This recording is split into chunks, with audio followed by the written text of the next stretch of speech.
ચાંદખેડા વિસ્તારમાં તોફાની તત્વોનો આતંક યથાવત જોવા મળ્યો। ચાંદખેડા રેલવે સ્ટેશન પાસે આવેલી હસ્તિનાપુર સોસાયટીમાં મોડી રાત્રે તોફાની તત્વએ કારમાં આગ લગાડી। સમગ્ર ઘટના સીસીટીવીમાં કેદ થઈ। ત્યારે કઈ રીતે આ તોફાની તત્વ કારમાં આગ લગાડી ત્યાંથી ફરાર થઈ જાય છે તે સમગ્ર ઘટના સીસીટીવીમાં કેદ થઈ છે। તમામ બાબત હવે પોલીસ તપાસનો વિષય બન્યો છે કે કયા કારણોસર આ જે કાર છે તેને આગ લગાડવામાં આવી અને કયા હેતુથી આ સમગ્ર ઘટનાને અંજામ આપવામાં આવ્યો, તમામ વિષય પોલીસ તપાસનો બન્યો છે।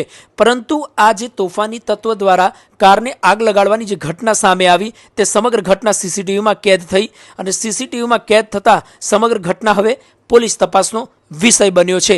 કોના ઇશારે કરવામાં આવ્યું, કયા કારણોસર આ ઘટનાને અંજામ આપવામાં આવ્યું, કોણ છે આની પાછળ જવાબદાર, આ તમામ બાબત હવે પોલીસ તપાસનો વિષય છે। હવે જોવાનું એ રહેશે કે કયા પ્રકારની કાર્યવાહી આ ઘટના અંગે કરવામાં આવશે।